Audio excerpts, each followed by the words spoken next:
in need of a much maligned, season-defining win at home against a divisional foe. The Washington Commanders pulled out a last-second victory. JD5 and the Commanders offense driving down the field for a game-winning touchdown to the 36-33 victory over the Philadelphia Eagles, keeping their hope not only for the playoffs, but for the NFC East still alive. It's the official Washington Commanders post-game show. If you're new here, or if you haven't already, go ahead, stiff on that subscribe button, go ahead, tap me, and stick that like button. Make sure you click that bell for all notifications concerning the Commanders and all our other content. And vote on our poll. With 10 wins, playoffs in sight, how far do you see the Commanders going? Wild card, divisional round, conference championship, or do you see possible return to New Orleans for the Super Bowl? It's the Flex Zone Podcast. Watch the Commanders post-game show.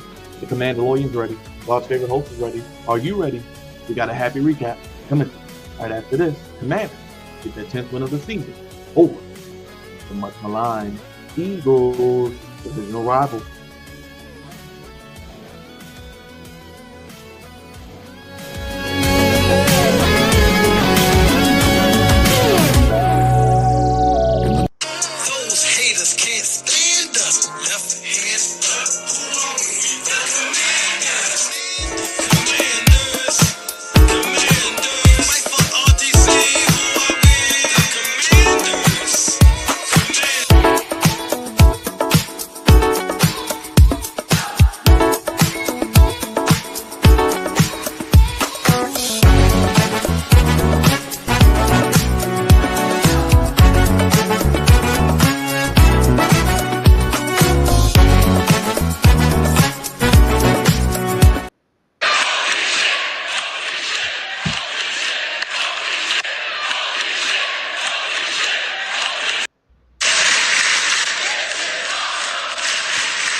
Jam.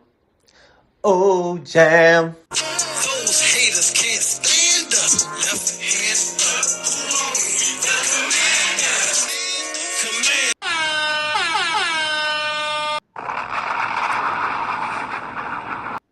Crevonte, sometimes you let the music and you let the sound speak for you. I don't need to say a damn thing. A happy recap anytime you beat the Eagles. Anytime you get a win, it's always a great day. But when you defeat a divisional rival, a divisional foe, the Philadelphia Eagles, the Dirty Birds from up 95, especially at home where you haven't beaten them in a while, how do you feel, Crevonte? Welcome to the Commanders postgame show. Feels good, man. Feels really, really good. So glad to be wrong. So glad to be wrong, man. That was a roller coaster. Brother. Told you I was gonna get it done. You was right. You hit it, man. When you're right, man. But that was a roller coaster, man.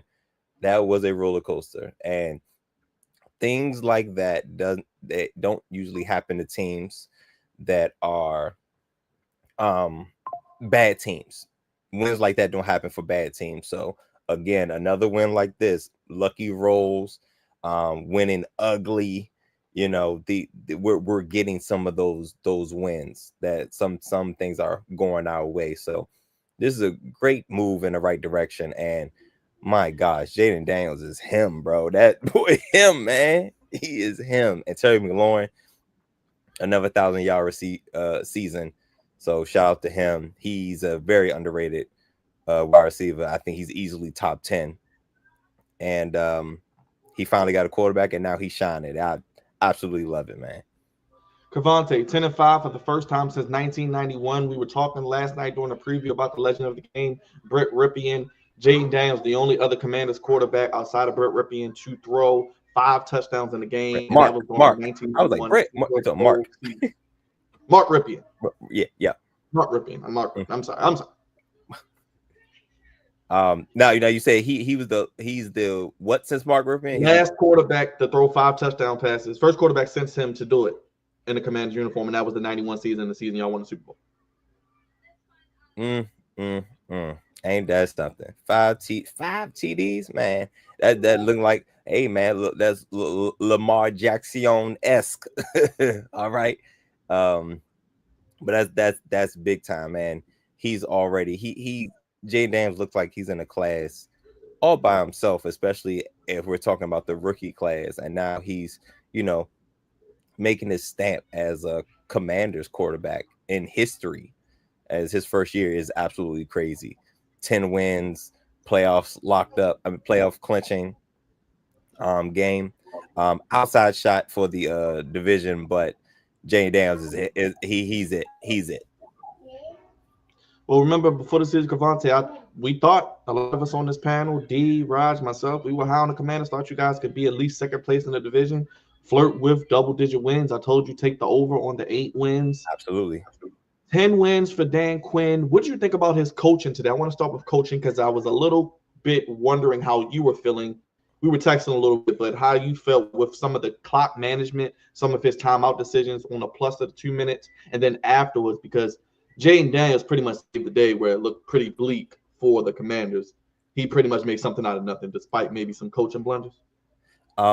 So one thing I know is it's very different when an offensive minded head coach is coaching and when a defensive minded head coach is coaching. I feel like offensive minded head coaches are probably a little bit more locked in situationally, and defensive coaches need assistance. And that's that. I think that's the major difference. And I think those are some of the pitfalls that, well, not really pitfalls, but those are some of the bumps, like the bumps in the road that Dan Quinn can fall into sometime. But with a guy like Jayden, and you're able to overcome some of those things, it's like wow. But one thing I do know, I'm gonna give Dan Quinn a lot of credit here. That is a culture builder. He's really good at laying the foundation for a culture, and he knows how to get coaches together. He knows how to put great coaching talent together, and he sees talent pretty well. And he knows what mixes well with this organization as far as like bringing players in. And of course with Adam Peters. Adam Peters is one of the best at evaluating talent. So those two heads together are, I trust them completely with bringing in the right guys for the coaching staff and for the football team to come in, because we know what we want, we know what we like to see, we know what we want to see, and we're gonna bring in guys that are able to implement those things. So yeah, there were a couple hiccups here and there, but I can't blame him for the turnovers. That's what we can't do. Well, if you're new here, you're just joining us, welcome to the official Washington Commanders post-game show. Come on in, sit down, take a seat, pour up a drink. Let's talk some Commanders. Let's talk some NFL. And let's play that theme song again for a happy recap for the Commanders as they get a big-time win over rival Philadelphia Eagles.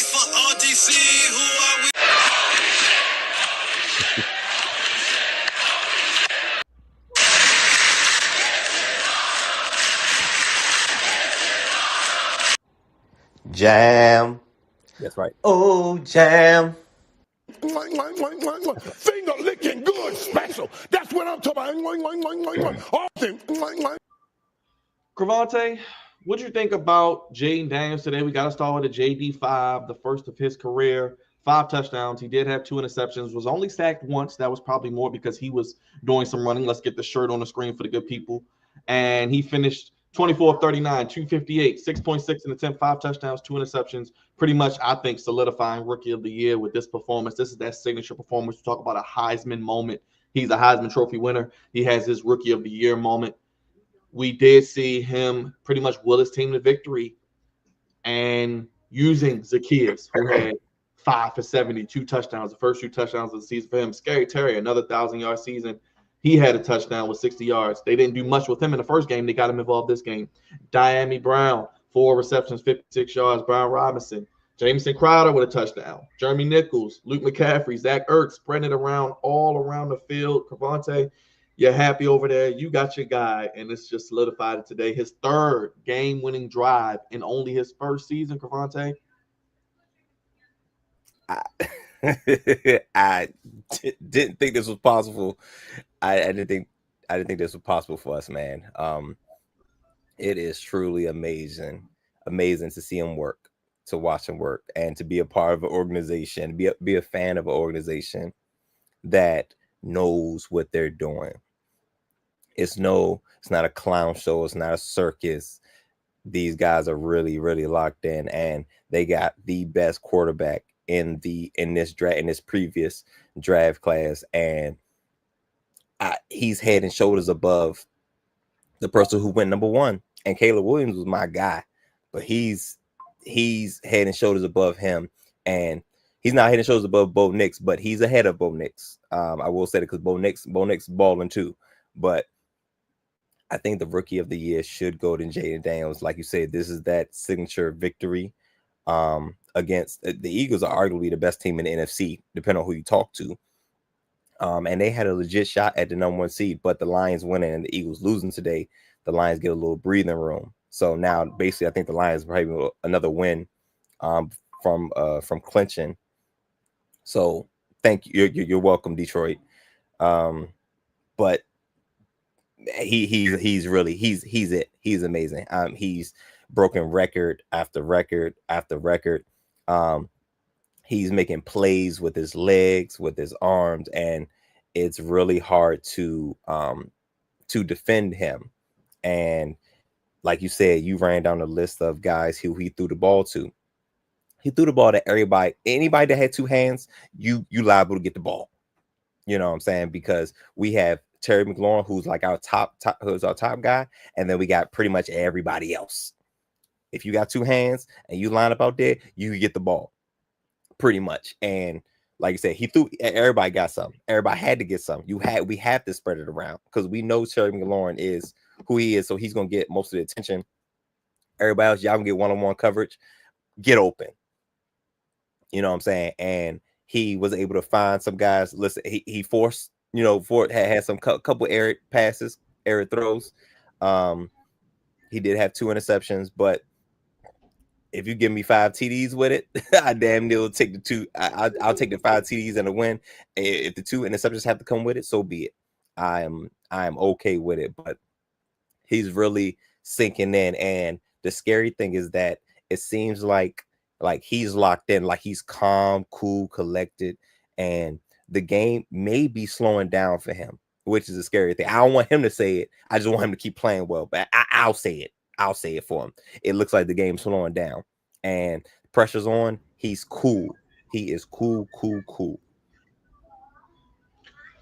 Using his legs, Crevonte, let's get to the running game. 9 carries, 81 yards, 9 yards in attempt, a 29-yard long. Brian Robinson, not sure really what happened to him. 10 for 24, wasn't really effective. Chris Rodriguez, 3 for 5. Jeremy Nichols, 2 for 3.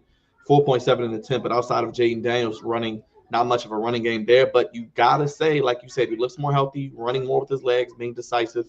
If it's not there, using his God-given ability, his athleticism to go get 9 yards in attempt, Crevonte, to move the chains.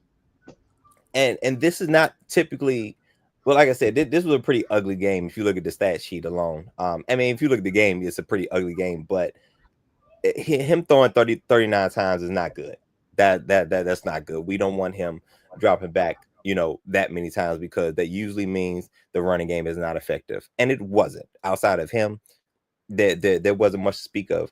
Brian Robinson had 2 fumbles. I was like, what is going on?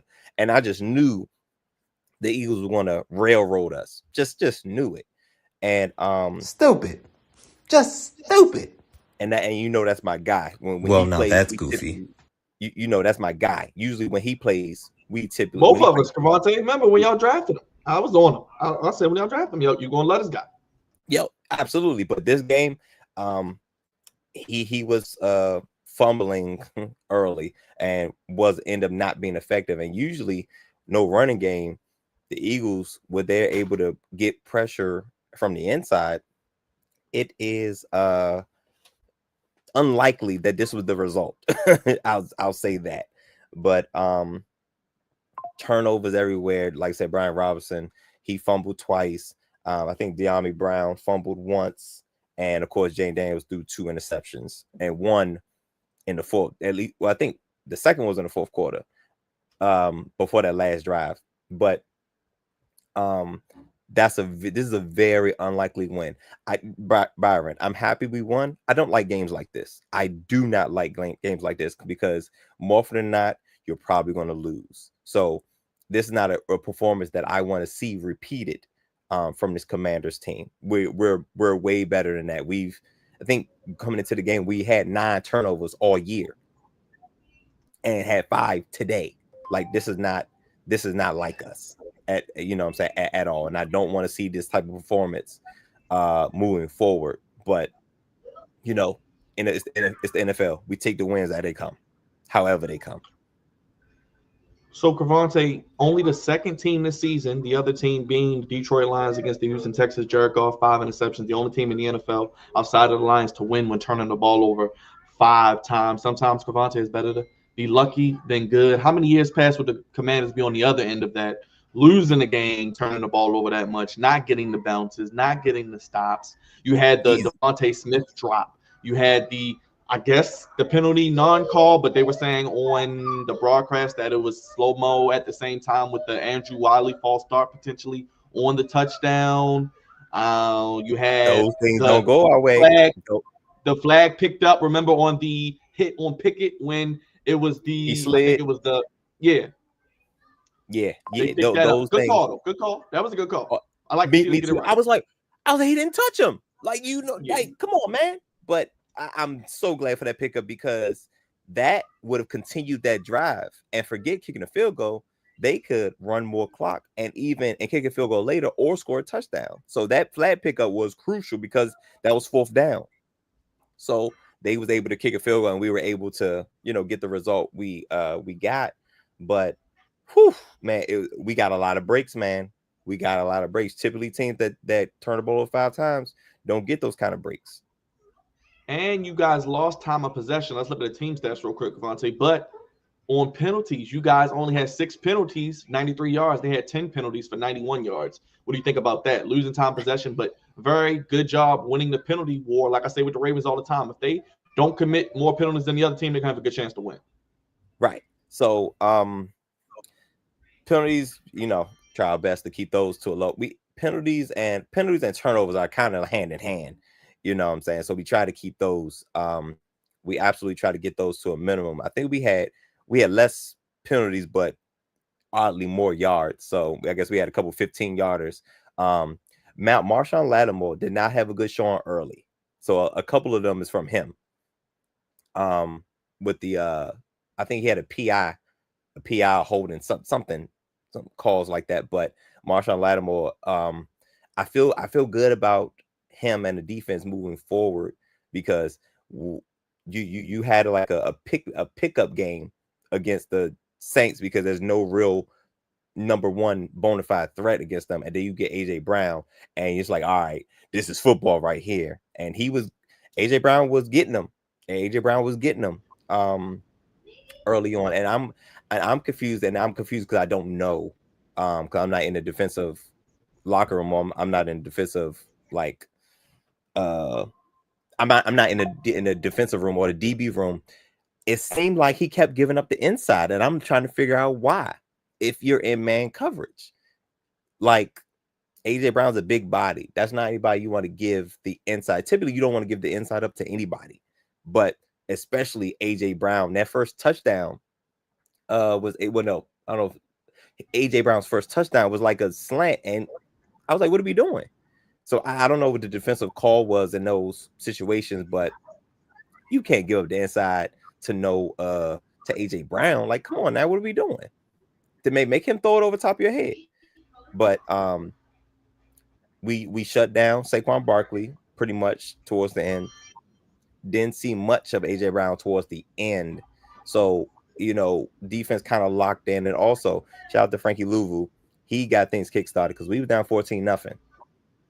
We were down 14-0 when I think Robinson got his second turnover, and we were down 14-0. He got a pick, and then we scored after that. So the defense had their spots.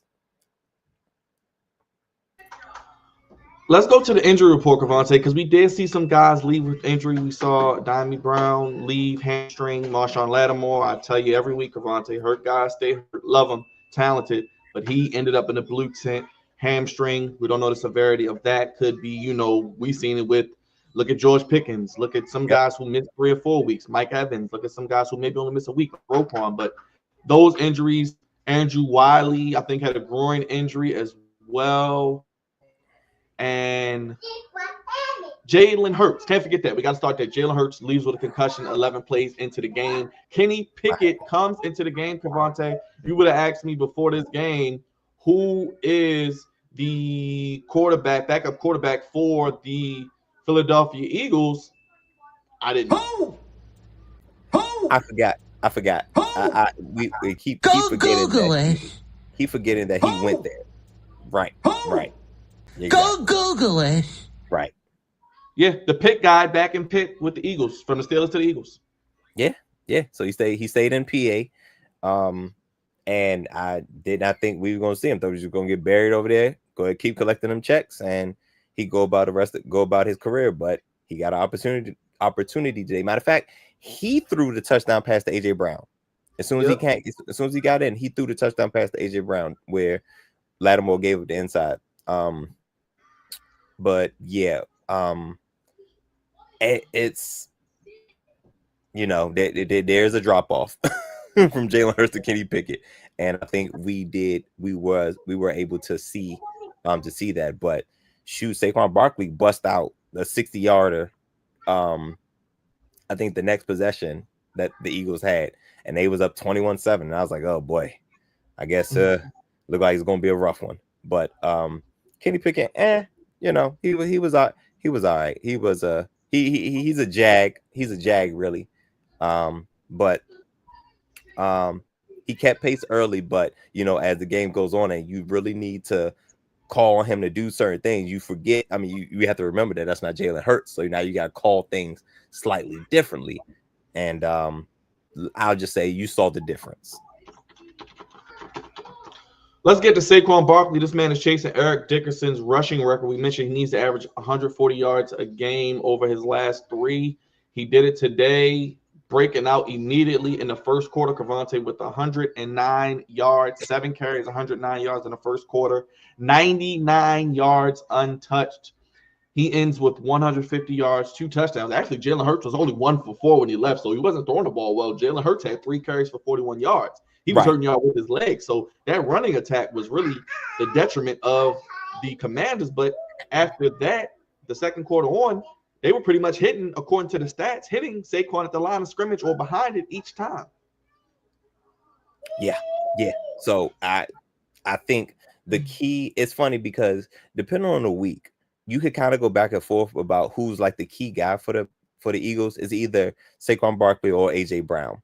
But I'm always lean Saquon Barkley because the running game, when the Eagles run the ball effectively, they arguably the best team, in the NFC or even the NFL.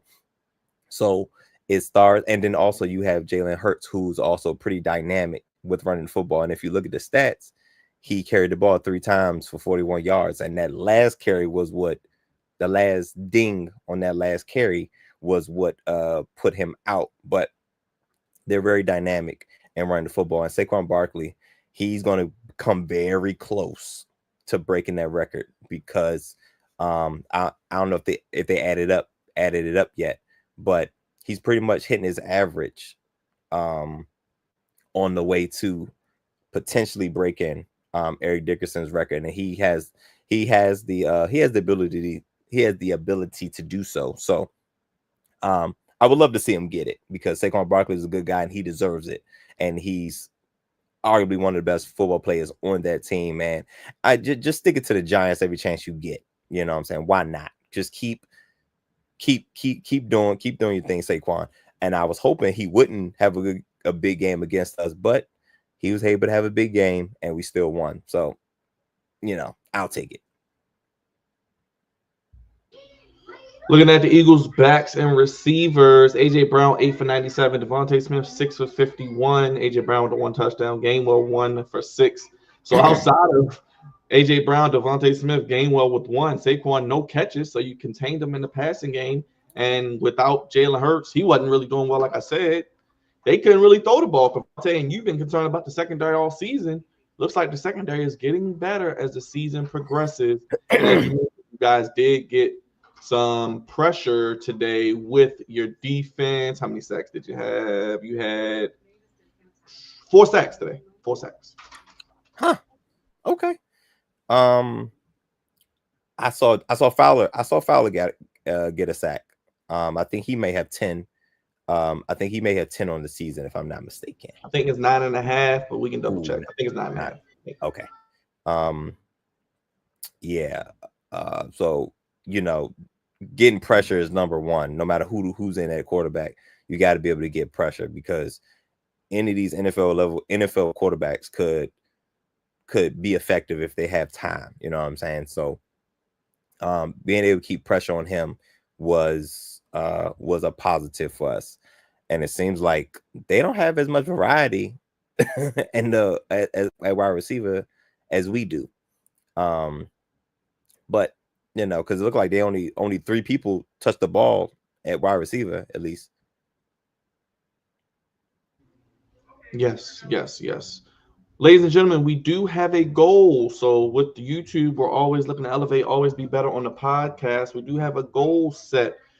If you super chat us within the next 30 minutes, $2 or more, we will answer your question live on air. We see everyone with your comments. If you got a question about the Commanders, any NFL question, NBA, personal question about the podcast, or give us your opinion on anything outside of sports, we'll do that. So we're having a little fun, trying some new things out with the podcast. So we set that goal. You want to support us, that's the best way. I'll get a super chat in and support us, and we'll answer your question live on air. But Crevonte, let's go back to the defense today. As you mentioned, got gashed early, but you look at Bobby Wagner, 9 tackles, Sandstrell, Louvu with a sack, or with the tackle for loss, big sack. We saw Jeremy Chin play today, Marshawn Lattimore, of course. What do you think about this defense, Crevonte, moving forward, potentially getting some guys back? We said Jonathan Allen is practicing as well, so you guys are going to need them. Yes. I'm glad to see Jeremy Chin was back, because he had a concussion. He was in concussion protocol. We talked about that yesterday. Him and Zach Ertz both played. So that was good news. So I'm glad to see that both of them played, and Jeremy Chin being effective. Bobby Wagner is the leader of the defense, and he continues to show week in and week out why he is the leader of the defense. Frankie Louvu is a monster, maniac, absolute destructor, very destructive on the defensive side of the ball. And like I said, he was the one who kick-started us we was down 14-0. He got a pick on Kenny Pickett and was able to get a ball back to the offense, and then we scored on that drive. So we were down 14-0, and the Eagles had the ball. You know what I'm saying? Usually, the Eagles could bury a team, because the Eagles is usually not a good first quarter team, and they could completely flip the script on us. So the defense, I knew this would not be a top 3 or top 5 defense. We're not the Steelers or the Ravens or any of these top-notch defenses, but opportunistic defense. We have to get, when we get our hands on the ball, we have to secure the interception or the fumble, because we're going to give some stuff up. You know what I'm saying? We're not elite really anywhere. I think we're pretty damn good at linebacker, and we're elite at one part of the cornerback position, but he just got here. He still has to get acclimated. We're not a top-notch defense, so we have to, when those opportunities come, we have to get them, because the more opportunities we give Jayden Daniels and his offense, the better our chances will be that we win. That's more and more points, and points that's how we win the game, more points. So the defense being able to get key stops, that's all we ask. Key stops and key moments. And I think the defense was able to do that. How about this stat, Crevonte? Jayden Daniels and Terry McLaurin's 32-yard touchdown was McLaurin's 5th deep receiving touchdown this season, tied for second most, or tied for most in the NFL, with that boy in Cincinnati on another level right now, Jamar Chase. And Ravens' Rashard Bateman finally coming into his own this season.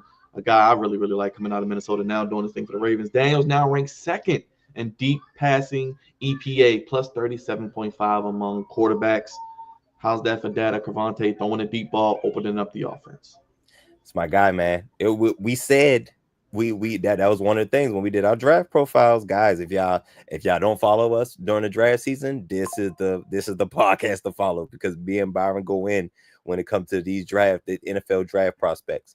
That was the biggest thing on his that was the first thing on his list. He throws a great deep ball. He's very accurate throwing the ball deep, and Caleb Williams was up there as well, and Michael Penix was up there as well. But Jayden Daniels, that was one of his first, pros of him, that he throws the ball very accurate deep, and him having, Brian Thomas and Malik Neighbors, they all played very well together. But Jayden Daniels was consistently accurate, and it's showing. It's showing at the next level in the NFL, and he is as advertised, and the eye test supports it, and the stats are supporting it. And here's another one, Crevonte. The Jayden Daniels and Jamison Crowder 9-yard game-winning touchdown. The Commanders' win probability was as low as 5.7% with 19 seconds left in the third quarter. Odds of making the postseason jump to 93% with the win, while the Eagles, NFC East, NFC's number one seed odds fell to 4%. And one more thing for you, Crevonte. We have officially learned that the Dallas Cowboys have officially been eliminated from postseason activity. It is official. The Cowboys have been eliminated from the playoffs.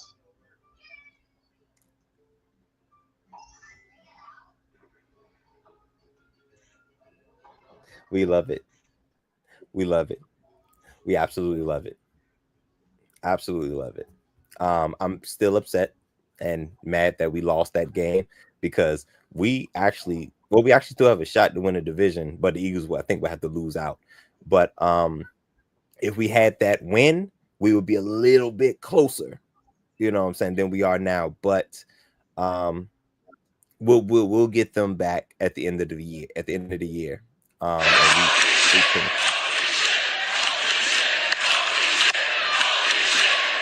Right.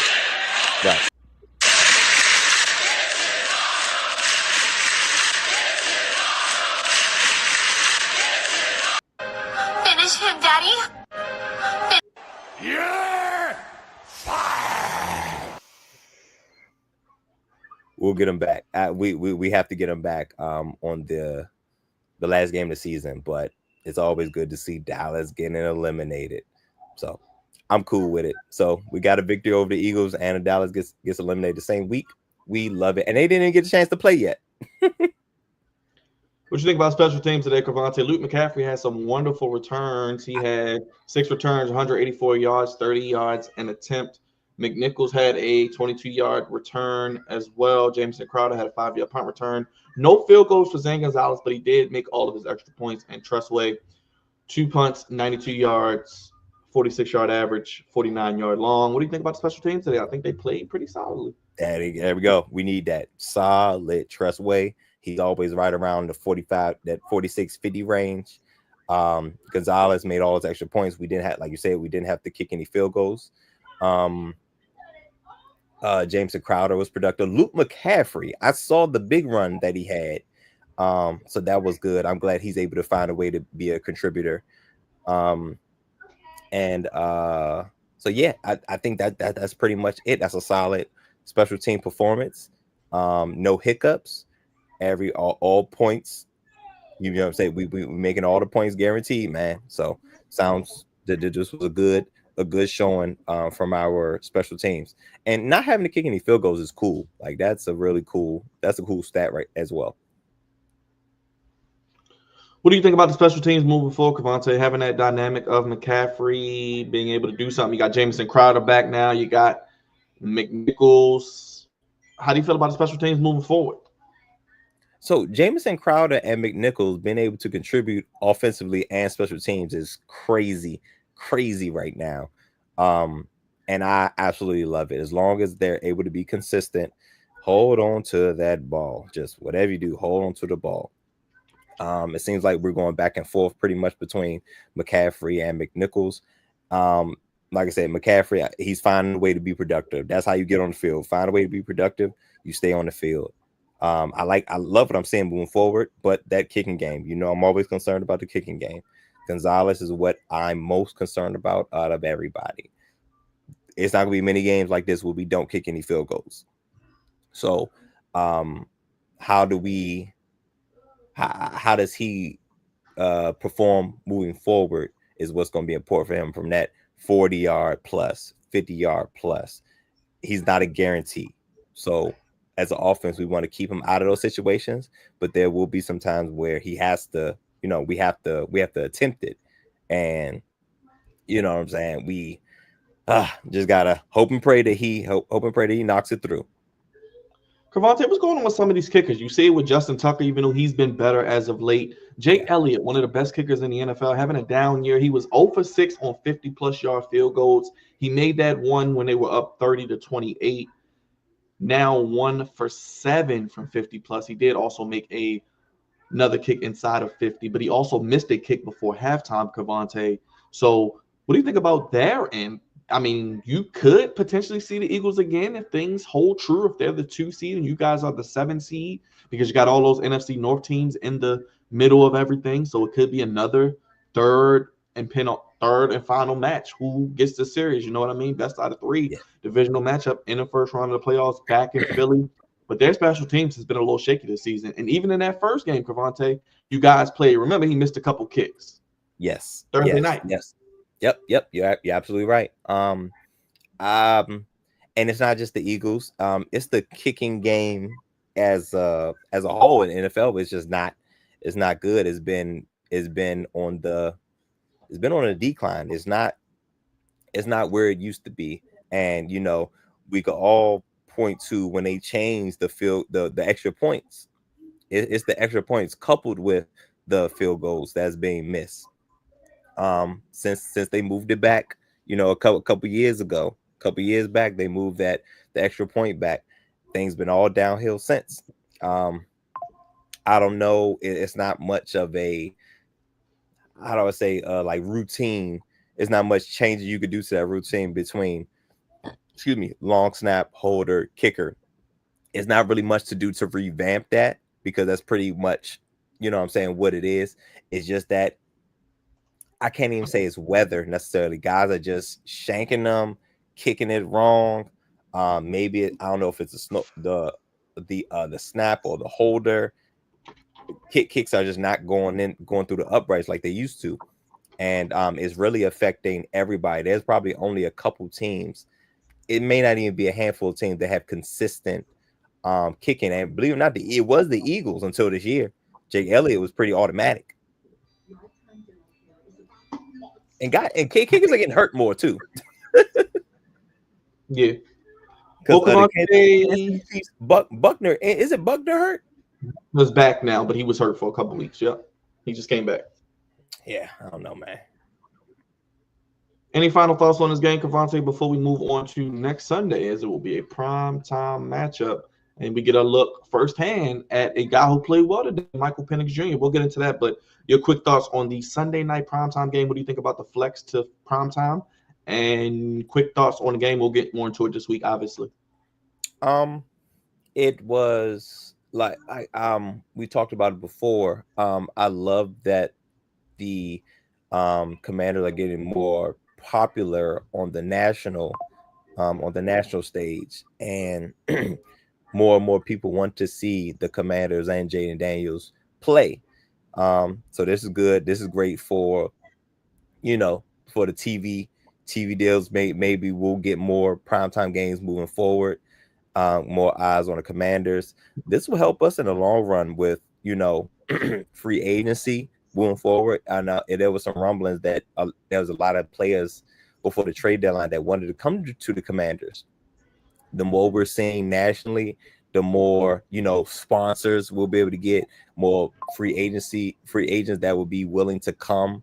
So these are very, very positive things that's going on in DC. And also, one more nugget.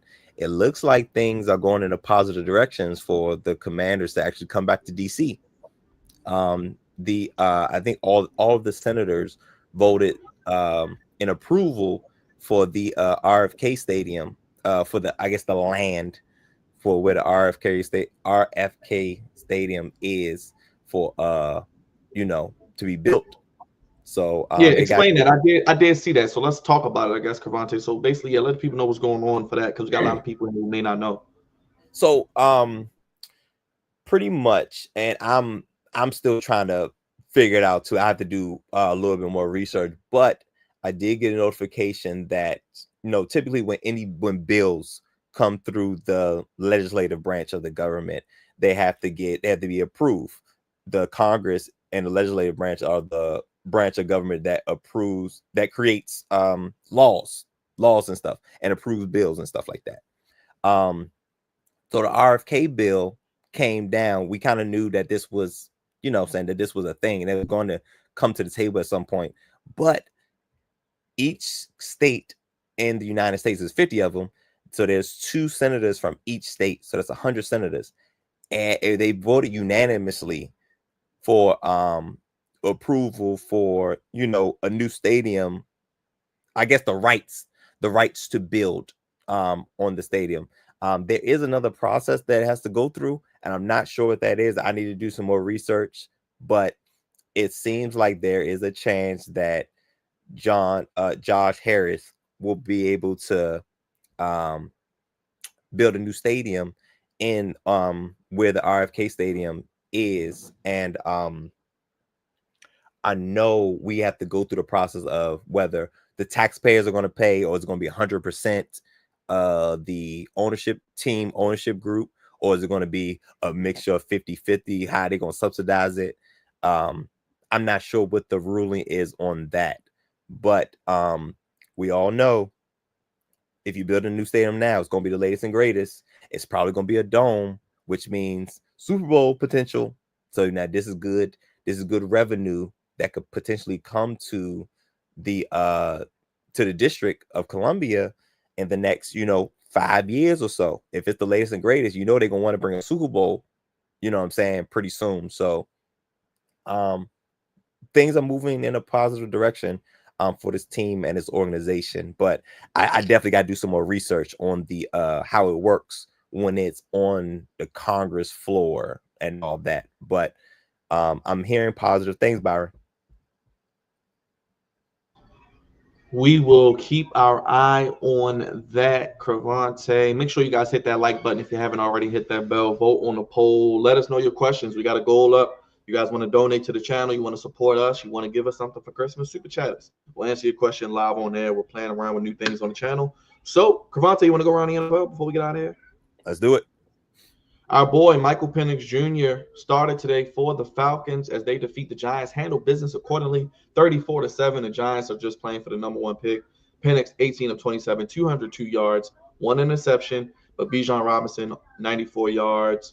The Giants pretty much mailing it in. Crevonte, Falcons. It's pretty much a playoff game next week in DC for them, because if they don't win, their season's pretty much over, hanging on by a thread at 8-7.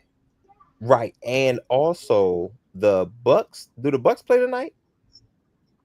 They play Cowboys Sunday Night Football. Yeah, so if the Bucks play the Cowboys, that's even more of an implication that's probably in or out for next if the Bucks win tonight. But the Giants are doing what they're supposed to do.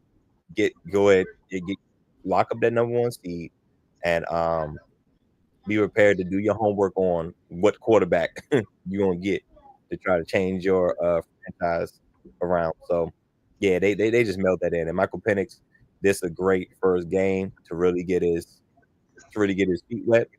So but it's gonna be on. It's definitely gonna be on and cracking next week. Yeah, how about that? Jayden Daniels and Michael Penix, probably the first of many meetings, both in the same conference, same draft. We were watching it during draft night. Why they take Michael Penix if they paid Kirk Cousins? And Looks like they're going to cut Here we Kirk go. Cousins, and Penix is the guy moving forward. Here we go. And it justifies the pick. It doesn't justify them paying Kirk Cousins, but it definitely justifies the pick. But that was also a change in what's it called? A change in head coaching. So different guys making different decisions. But I think the new era of Atlanta Falcons football has started. Lions keep winning 34-17. The Bears, Crevonte, have not won a game since they lost to you guys in the Hail Maryland. Last second Hail Mary. Noah Brown. Lions 34-17. All the injuries, they still keep winning. And they pretty much dominated this game. I don't even think it was this close, 34-17. They're probably, one win away from clinching. Well, they do have a Week 18 matchup with the Vikings, so that could determine home field if the Vikings win today. Right. So like I was saying earlier, I think we helped the Lions a lot by beating the Eagles. So, and they won today. So it was a divisional game, but it wasn't really close. So they get a little breathing room to get that number 1 seed. But the Lions are still playing top-notch football, man. And even despite all the injuries, they are still pretty loaded on the offensive side of the ball.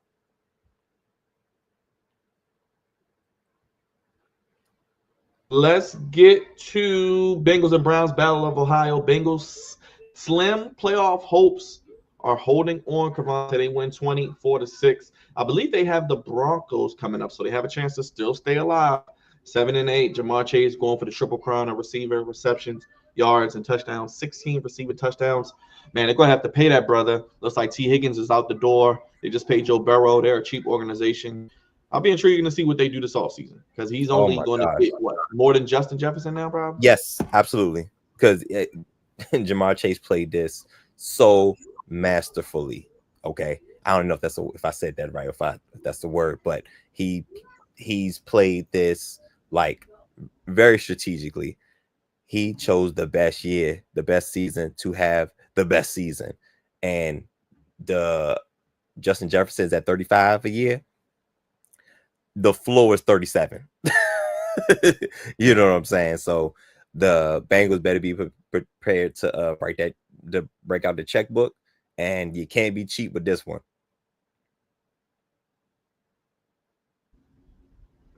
Yeah, if their defense wasn't so bad, Joe Burrow would be in the MVP conversation. They probably have 10 wins right now, Crevonte. Yep, and Jamar Chase even now is still making a case for getting some votes for Offensive Player of the Year.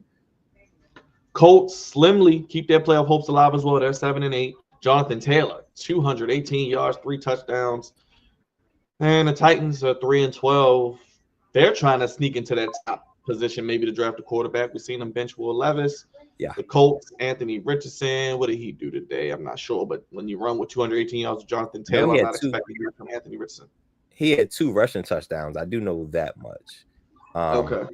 They kind of blew up on them, but then the Titans threw the ball 11 times, 131 yards. Crevonte, 1 touchdown, 1 interception. He did rush it 9 for 70, 1 touchdown. That old Ravens offense. Oh yeah, 1 touchdown. Oh, they took the second touchdown back. They took it away. I think they said he was down. Ravens 2019, run the ball a lot. Yeah, but that's you're not gonna win many games like that unless your running game is elite. And the Colts running game, they have a really good offensive line and a top-notch running back. But at some point, you can't keep saving the rookie. He gotta throw. He gonna have to throw the ball at some point. But they escaped. They escaped with that one. They was actually up by a lot, and the Titans end up coming back. So I don't think the score is really indicative of how close the score is compared to how the game is. Rams come west to east, keep their chances and hopes alive for the NFC West. Their defense is really, really good as of late. We talk about McVay and his offensive mastermind, just DNA and the way he calls plays and can win with any quarterback. Matt Stafford, the ageless wonder. You look at him. Their defense, though, man. They lost Aaron Donald. I thought their defense was going to plummet. It started slow, Crevonte, but they've gotten it together. 19-9. Grind out a victory over the Jets. The Jets fumble to seal a loss. They're 4-11. I mean, I guess they'll get another top 5 pick, but the Rams look like they're going to be winning that West, in my opinion. Man, listen, and they're getting hot at the right, pretty much at the right time. And Sean McVay is one of the best offensive minds that the league has to offer.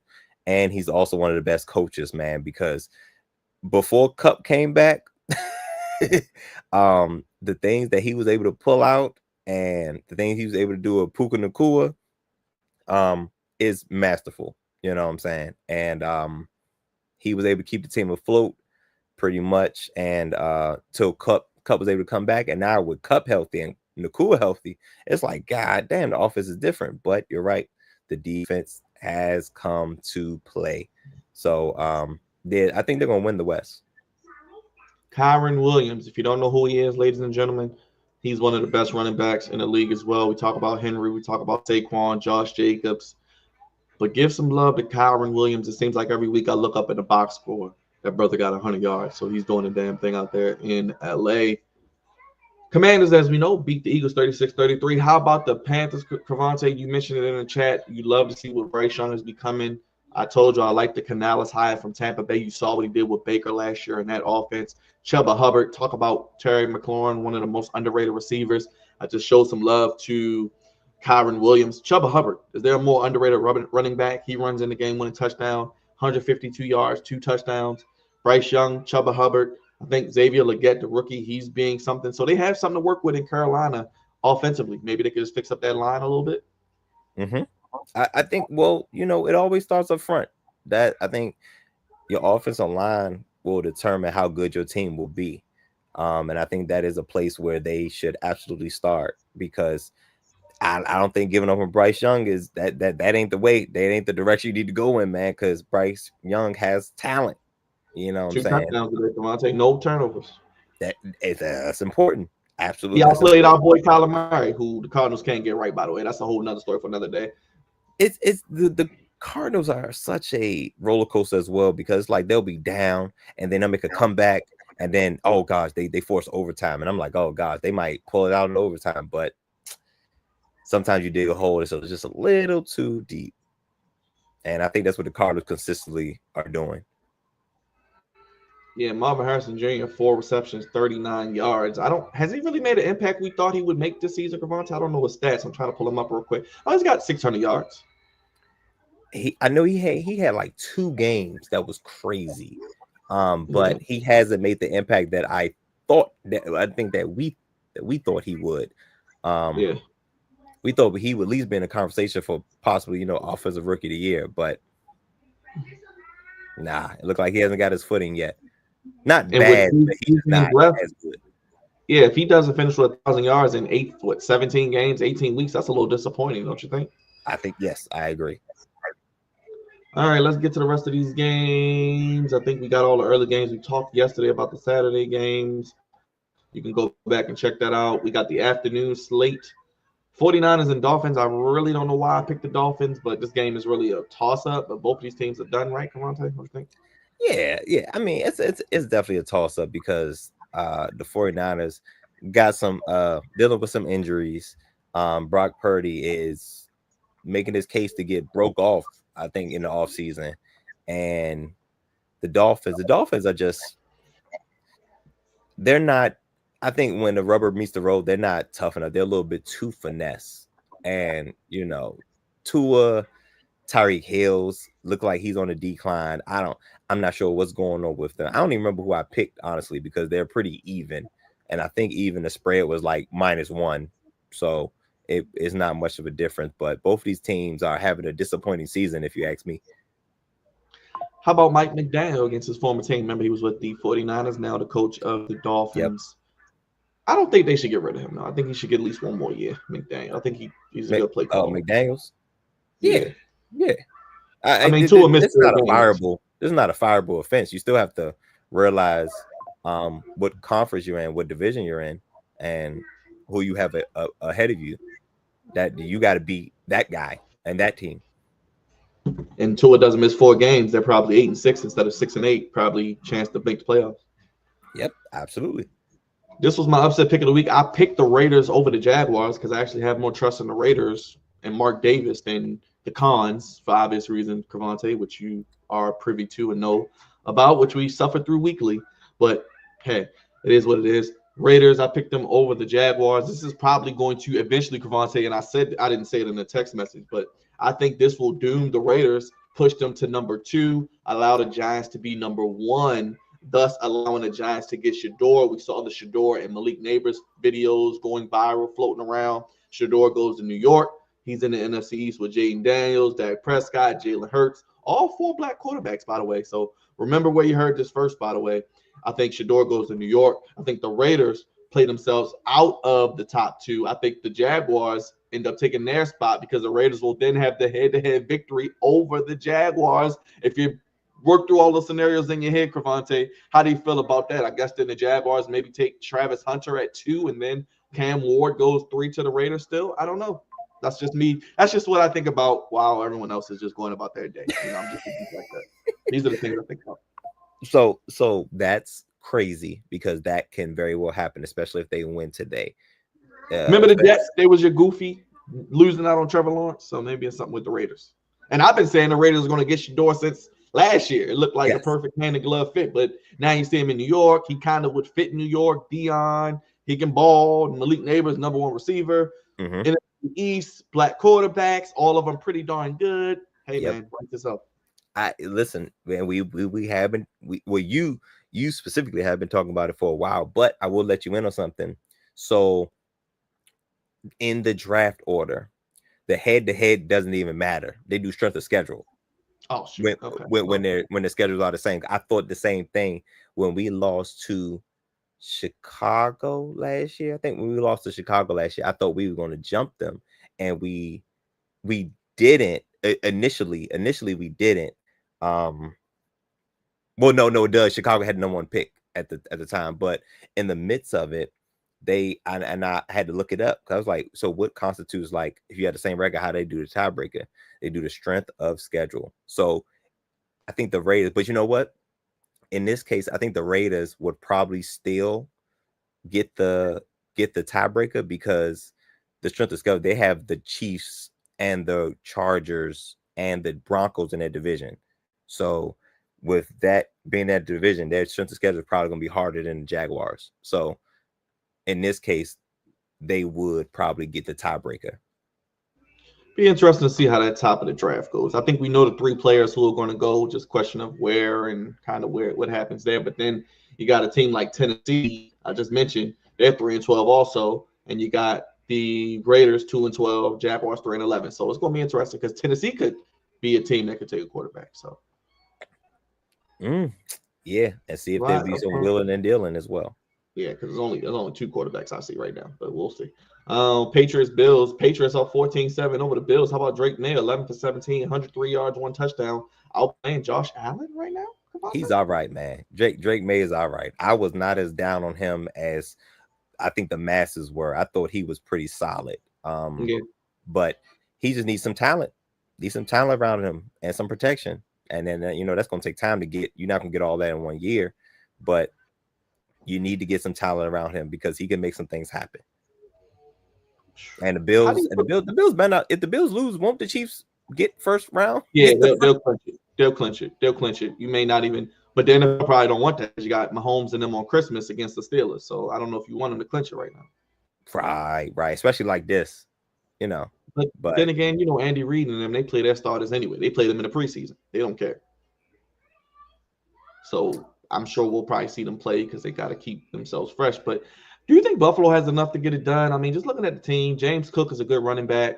Ty Johnson went to Maryland. He's a backup. We know Josh Allen can run as good as anybody, but look at the receiving. James Cook, Dawson Knox. I know Amari Cooper's a good receiver, but he's not as good as he was. Kincaid, Shakir, Keon Coleman doesn't even really play 1 week. Then he's in. He's out, rookie. Do they have enough weapons to get it done? I'm penciling them in at the 2 seed. I think it's Kansas City, Buffalo. I think Baltimore finishes at 3. Crevonte winning the North. I think Houston stays at 4. I think Pittsburgh's your first wild card. So I guess Buffalo will get one of the AFC West teams, one of the Chargers or the Broncos, probably in round 1. So one of those teams coming west to east in that cold weather. I mean, do the Bills have enough? I mean, those are two teams with good defenses, by the way.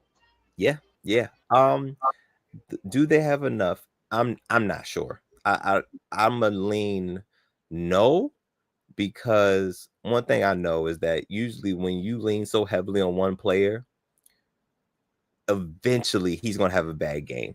It's hard to have win the playoffs, so he's got to play what 3 games straight, 4 including the Super Bowl if you play in the wild card. So pretty much everybody playing in the wild card except for the number 1 seed now, right? So we got wild card, division, conference, Super Bowl. That's 4 games. You have to play 4 games in a row of elite football. I don't know if he's going to be able to do that by himself. Somebody else got to come with him. Somebody else got to come to play. I don't know if he's going to have any. He's going to have 6 touchdown performances back to back and all that. They look like the best team. I mean, when he's on, they look like the best team. But when he's off, they could be had. Is he going to be able to do that 4 games in a row? Have heroics 4 games in a row? I don't know.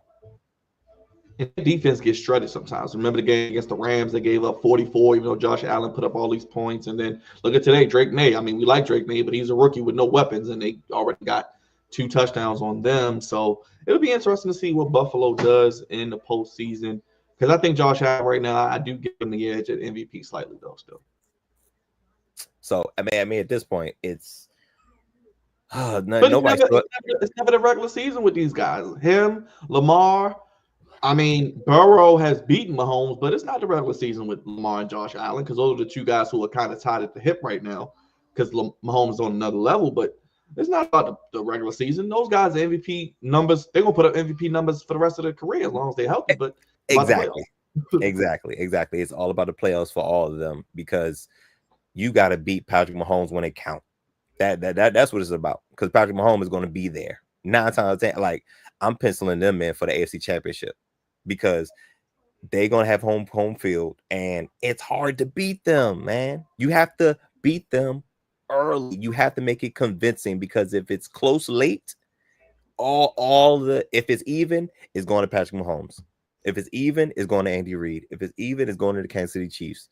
You know what I'm saying? So you have to jump on them early and stay on them. So it's tough. So I'm going with Kansas City in the AFC Championship. It's all about who they're going to play. And Crevonte, the Chiefs, not to make it about them too much, but they're getting healthy. They got Hollywood Brown back, getting some guys on defense back. They're going to be getting healthy, and they're going to have maybe that 1 seed locked up a week earlier than they expected, plus the week off already. Oh boy. Just what we wanted, because we forget that we really have been talking about the Chiefs a lot, and they are still going for history. So listen, man, it ain't. I don't know if I'm picking against the Chiefs unless they got like major injury. If they all play and Patrick Mahomes and them play, I'm going with them. You care about the game tonight? I mean, there's really nothing. I guess Buccaneers trying to continue their hold on the NFC South, I guess. I think that's it. I think that's the only thing that comes with this because the Cowboys have been eliminated from the playoff contention, and the Bucs are trying to keep a stranglehold because the Falcons did win today, so try to quench their chances of winning the South, which probably gonna go down to the Vikings Seahawks. Yeah, Vikings Seahawks are halftime 17-14. It's probably gonna be a fun second half of the game, but you going with the Vikings to hold off? Yeah, because the Seahawks are on our butts. You know what I'm saying? So the Vikings could also still keep pace.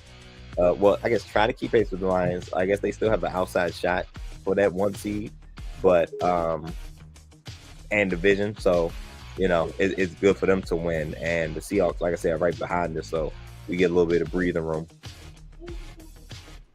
Tickets as low as $21 tonight at Jerry World, Crevonte. So there you go. What? For real? Yeah, right there on the thing. Is that what I said? Yes, sir. Damn shame, man. Not in Jerry World. And Monday nights, thanks Packers. Man, they did a great job scheduling these primetime games this week. Oh boy. Packers, listen, the Packers just trying to just get that ground right going into the playoffs, man. That's all that's going on there. And I think the Packers next week have the Vikings, so that'll be a big game next week also. So it's gonna be interesting, man. I can't believe we're pretty much at the end. And next week, Crevonte, we get to do it again. Another post-game show, this time in prime time. Sunday Night Football, keeping you up late. You've been waiting all week to stay up late. All right, man. What a way to end your Christmas weekend, Crevonte. Right. I think, like I said, winter break though, right? Well, for those who don't know, peel back the curtain inside baseball. Winter break though, because you do work with the children. You are an educator, so we do commend you, my brother. You do great work. I don't tell you enough. You do great work because you're better than me. I don't know how you do it, but you have winter break, so it might not be as bad, right? Just let people. It's going to be a little bit different. Schedule will switch up a little bit, so it's cool. I'm still finding time to get I gotta get the end of the year goofies of the year. We gotta do that this week.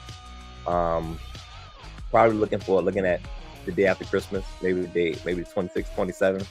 I gotta put that together, see who my goofies of the year are, because it's been a crazy year, crazy year. And then of course Sunday night, I guess in a weird way, I guess I kind of wanted this because I wanted the Commanders to be better, be able to be seen on TV and be nationally recognized. And this is a way of them, of the NFL nationally recognize the Commanders and how good they've been doing. So I'll take the good. Yes, tomorrow, episode 471 of the Flex Zone podcast. Very special, very illustrious guest. We were just talking about the Rams, Crevonte. Resident Rams fan, resident Flex Zone family member. He's on the streams. He's always showing love to us. He's got a channel with over 13,000 subscribers. He does reactions to wrestling. Midwest guy. He's going to tell us his story, how he got into the YouTube game, how he's a Rams fan, his thoughts on the NFL season, get his preview and predictions, maybe who he has in the Super Bowl, talk a little wrestling as well with brother here. These thoughts, Crevonte. The penultimate episode, as next week will be the last episode of 2024 for the Flex Zone. So episode 471, our last interview of the year, brother thoughts, and the wrap-up show where we'll recap the year in sports, top moments, paying homage to those we lost, and some goofies. And of course, we're working in the goofies of the year this week sometime, I'm sure. Man, I can't believe it's coming to a close so fast. But yep, we'll definitely get that content out to the good people. And yeah, guys, check it out. And Crevonte, we will be previewing that Sunday night game this week, probably a Thursday or sometime this week. Look for the preview for the Commanders and Falcons. And of course, immediately after the game, we'll go live with the Commanders post-game show, Commanders and Eagles. Crevonte, anything else before we get out of here, my brother? Nah, man, that's just about it. Crazy win. Got our payback on the Eagles, and we got to pay the Cowboys back one more time as well. So having a winning record in the division is going to be key to our playoff push and our playoff run. And we look like we just about did it, man. So I'm happy with it. We were live last night for the Commanders and Eagles preview. We did an Ohio State, Tennessee post game, recap the college football games as well. Gave our preview, and we'll do our picks for the next round tomorrow on the Flex Zone along with Week 17, as we got a double hitter on Christmas plus the NBA games. We'll talk about the official start of the NBA season, Crevonte, and so much more. Associate producer, yours truly, God's favorite host, co-founder, the voice of reason, Crevonte Bebe, the co-creator of this here podcast. Only place Crevonte give me sports. How you want it? When you need it. We do this every week. Commanders post-game shows and previews. Commanders get a 36-33 win, 10-5. Happy recap. We'll see you this week for the Commanders preview, the Flex Zone podcast, episode 471, all of our live streams, and our Commanders and Falcons Sunday Night Football preview. For Crevonte, God's favorite host, signing off. The Flex Zone 1 on all social media, Flex Zone podcast on TikTok, flexzone1@gmail.com. Donate us with those super chats. Vote on the poll. Hit the like button on your way out. Have a good day, everybody. Those haters can't stand us. Left hand up.